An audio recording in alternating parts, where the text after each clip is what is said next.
So the motel I stayed at, in Eagle Harbor, Fletchy's Otter Belly Lodge, formerly the Shoreline Motel, was apparently the location of a well-known feud between a local doctor and the president of the most powerful mine in Michigan, because it speaks to some of the tensions that existed between the mining companies and the general population.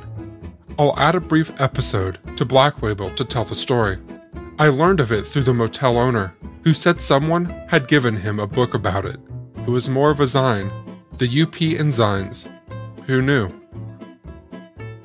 One of Eagle Harbor's more famous residents was a man named Samuel Hill, as in, what in the Sam Hill is going on here?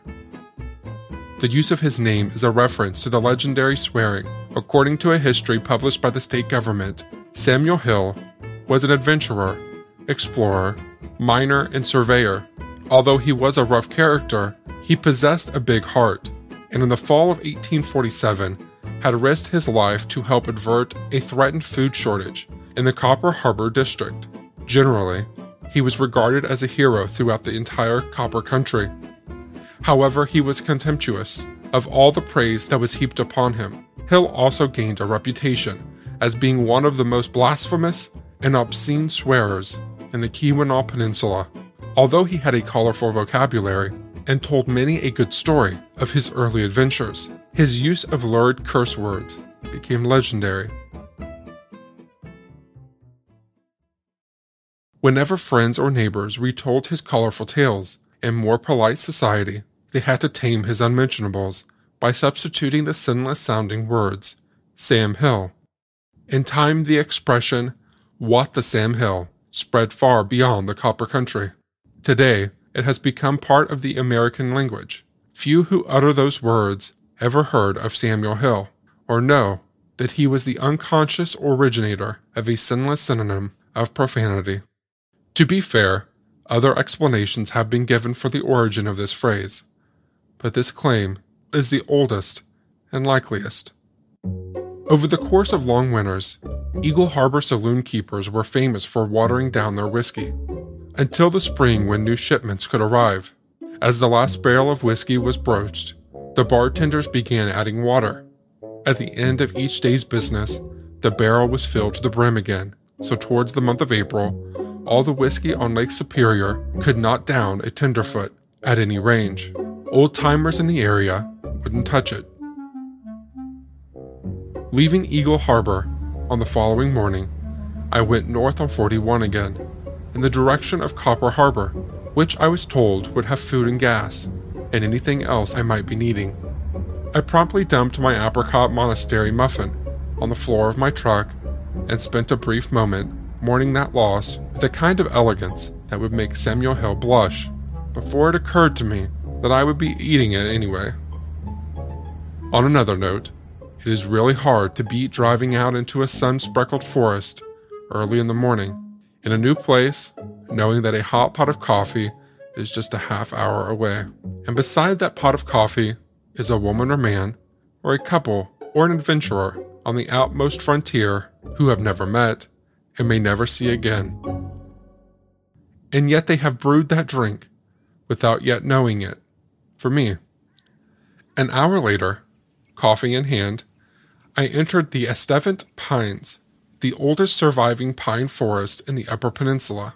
It's just south of Copper Harbor, on the opposite shore, across the narrow tip of the Keweenaw Peninsula. But rather than strolling through the pines, absorbed and oblivious at my own pace, I found myself rushing through the woods like I was being chased by a forest fire on Isle Royale. You see, the night before, I did a dastardly thing. The kind of thing people tend to do when they're traveling alone is staying up late in hotel rooms. I made a plan. I looked ahead to the coming day, and I looked at the map. Then I gathered up the fistful of brochures that had grown over the inside of my truck like barnacles, and I combined all of this into one unholy union and gave it my freedom. The resulting treaty, the Midnight Accord of August 25th, was a commitment to reaching no less than 13 different objectives in the span of a single day. And so, at about 9:30 the following morning, I found myself racing through the woods, over root and rock, not to the pines, but past them in order to complete the loop and move on to the next thing. I have always been a tree lover, of pine especially. Pine nuts, pine needles, pine saw, I love it all, but I was so preoccupied with this list that I lost my sense of the moment, and my sense of proportion. In the span of one night, I had become enslaved to a monster of my own making, one which had absolutely no authority, or animation, or volitation, that I myself, the Dr. Frankenstein of this gothic morality tale, had not given it. So rather than walking and enjoying these woods like a normal person, I was virtually running and sweating, eyes on the ground, charging this loop like a rampaging conquistador, all for what? I have a few pictures of the pines, but all I remember is the look and the feel of the boardwalk, being dehydrated. As I realized that, and at least for me, hiking and hot coffee do not mix. But there is a lesson in this. Making plans is not such a bad thing, but following them is slavishly dumb, sweaty, oblivious sort of demon possession, and not a good thing to do. Moving on. I stopped at a few more, quote, ghost towns on my way back down, and the long and short of it is this. Mundane, Wyoming, beat Gris, not ghost towns. Delaware, on the other hand, is. Delaware is small, but there's enough there for at least an hour of exploration, including the self-guided mine tour underground. They basically give you a helmet and point at a hole in the ground, and off you go. It's not nearly as deep as the other mine tours up here, probably a half-hour tour, 100 steps down. There's something to be said for being alone that deep underground, which I was until I found a woman named Joyce taking selfies in the very back of the mine.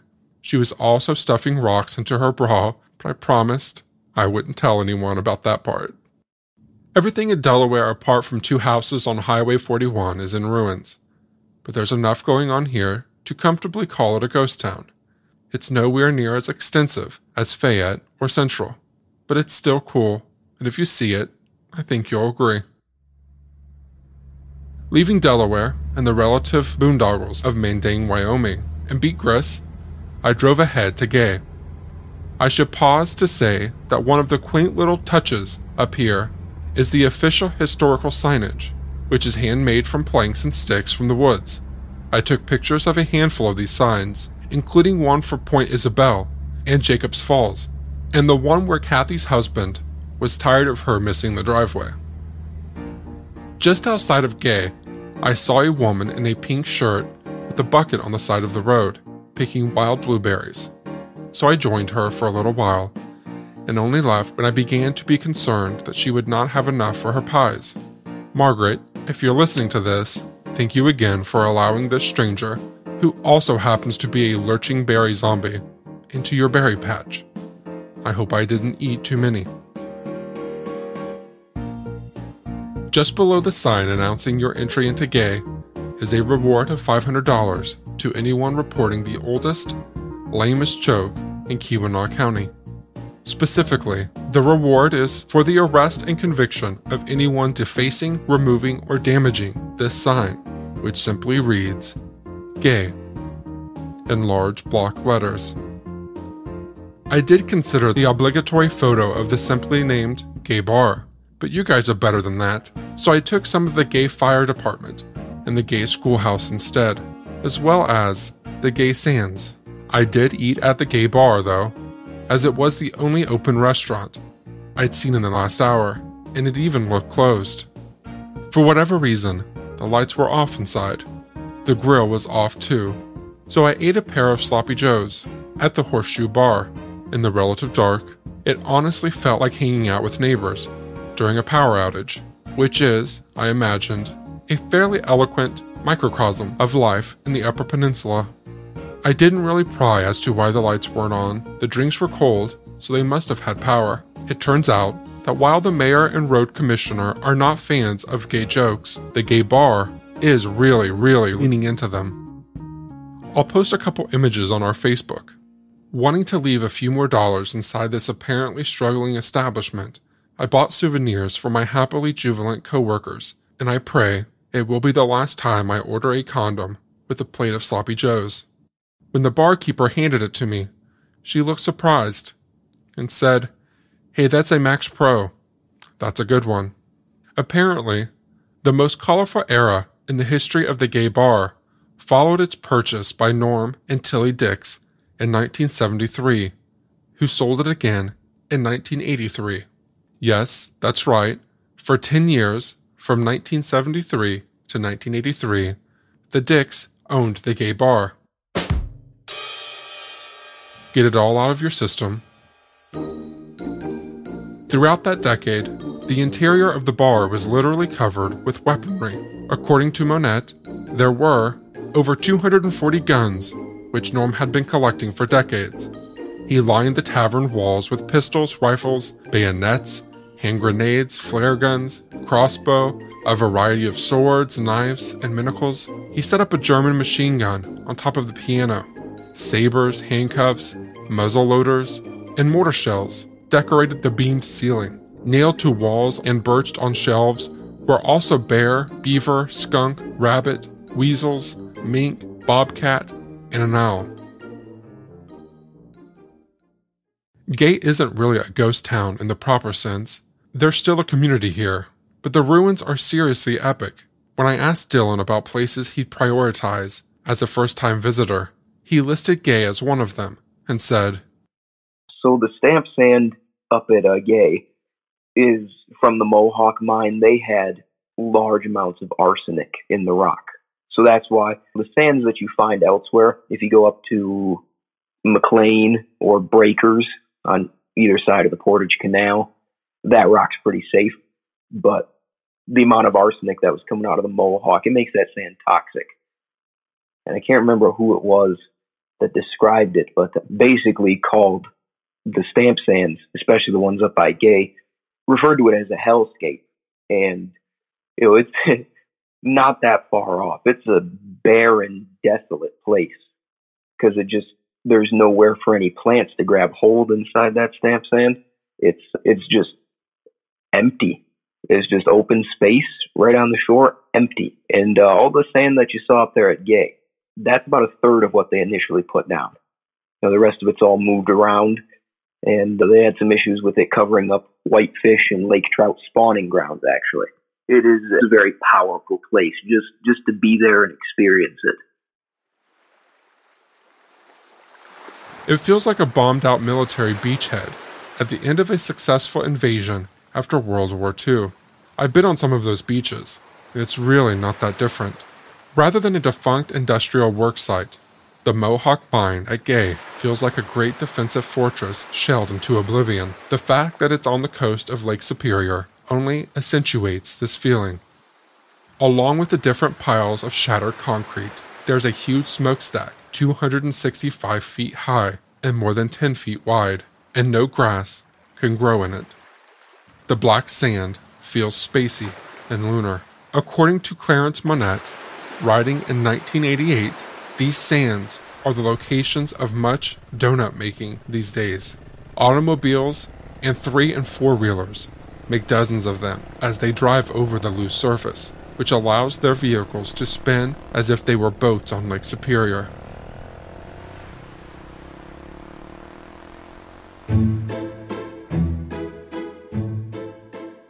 The Gay ruins also feature one of my favorite graffiti art installations. It's this strange minimalist sequence of mining imagery, commentary that feels intelligent and yet enigmatic in its message. The Gay ruins are so wild and apocalyptic, they start to feel surreal. You imagine the long skeletal remains of the wooden dock as the spinal column of some prehistoric dinosaur stretched out for a drink at the water's edge. The end of a massive concrete terminal used for ferrying ore onto freighters for Detroit looks like a chain of derailed train cars partially visible in the clear water below. Really, if you see a picture, tell me that isn't what it looks like. And the silence is big. For the lack of a better term, it surrounds you, and all you hear is the small, repetitive crash of crystal clear waves. You might hear that you're standing in the aftermath of a nuclear holocaust. You might contemplate your own mortality, and the rise and fall of empires, and the sweeping anonymous deconstruction of this fortress, and also of so much rock into toxic sand. Or you could walk around taking pictures and thinking of things to say, like I did. It's entirely up to you. From 1906 to 1931, the Mohawk mine at Gay paid out nearly $500 million, accounting for inflation. It was also the site of discovery for a new form of rock, known today as Mohawkite, made up of arsenic, silver, nickel, scudderite, and copper. It's still the only place in the world this rock is found. But by 1932, operations were no longer sustainable, and the mine was closed. And in 1933, the Mohawk Mining Company decided to liquidate everything. The land itself, all 5,000 acres, was sold in 1934 to the Copper Range Company for $25,000. Per monette, at this time, dwellings were sold to their occupants for $1 per room, plus $1 for the lot on which they stood. This means that when the company left town, they sold off each house for $3 to $7. They basically left in a cloud of dust, and the former capitalist hub of Gay was now just one more isolated suburb of nowhere. The people were welcome to stay. The price was right, but the work, their only reason to live there, was gone. Gay doesn't have all the buildings of Central. It isn't pretty like Fayette, but it has its own appeal, and it has a legitimately ghostly vibe. You can feel what you came for, the huge imposing presence of the past. Because of that, I'm classifying it as a ghost town anyway, and I can do that because this is my list, and because I'm the one paying for gas.